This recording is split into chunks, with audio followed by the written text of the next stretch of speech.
27 মাঘ উপনয়ন দিবস আর সেই উপনয়ন দিবস উপলক্ষে কলস যাত্রা। উত্তরবঙ্গ রাজবংশী ক্ষত্রিয় কুলগুরু কুলশিষ্য ও ভক্ত সমাজ সেবা প্রতিষ্ঠানের উদ্যোগে 27 মাঘ চিয়ারিখাড়িতে উপনয়ন দিবস উপলক্ষে রবিবার আমবাড়ি তারঘেরা ময়দান থেকে এক কলস যাত্রা বের করা হয়। এই কলস যাত্রা নিয়ে করতোয়া নদীর ঘাটে গিয়ে করতোয়া নদীর জল ভরে চিয়ারিখাড়িতে নিয়ে যাওয়া হয়। এই কলস যাত্রায় সব মিলিয়ে প্রায় 5000 মানুষের সমাগম দেখা গেল। উপস্থিত ছিলেন 27 মাঘ ছাত্র দিবস উদযাপন কমিটির সকল সদস্যরা।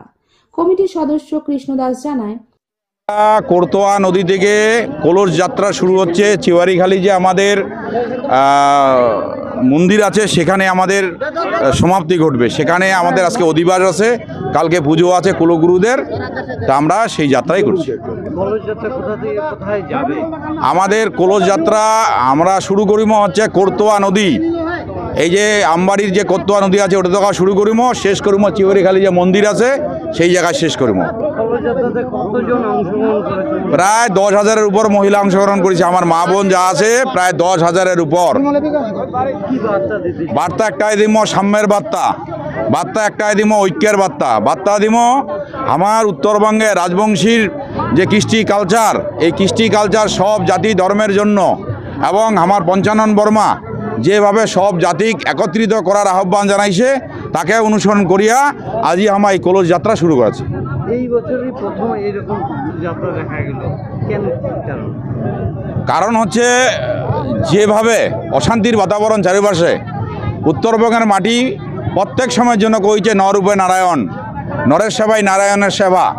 এই বার্তাটা আমার পুরোনায় সারা বিশ্বক দেখাবা চাই যে উত্তরবঙ্গের মানুষের যে নিয়ম নীতি, উত্তরবঙ্গের মানুষের যে মন, উত্তরবঙ্গের মানুষের যে ভালোবাসা সারা বিশ্ব দেখুক যে কথা আমার পূর্বপুরুষে কয়ে গেছে যে নরূপে নারায়ণ, নরের সেবা করাই নারায়ণের সেবা। যে কথা আমার পরবর্তীতে স্বামী বিবেকানন্দ কইছে জীবে প্রেম করে যেজন সেজন সেবিছে ঈশ্বর।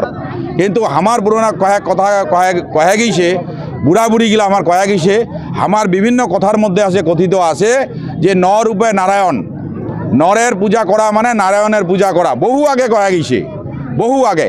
এই জিনিসগুলো আমার পুরোনায় তুলে ধরবে চাচ্ছি, যার জন্যই আজই এই কলস যাত্রার মধ্য দিয়া সব মায়েরা যাতে এই বার্তারা দেয় যে উত্তরবঙ্গের থেকে বিশ্ব দেখুক, মানবতার বোধ যাতে আমার হয়, মানব ধর্ম যাতে আমরা পালন করি, আর আমরা যাতে সবার সঙ্গে ভালো ব্যবহার করে একত্রিতভাবে চলি।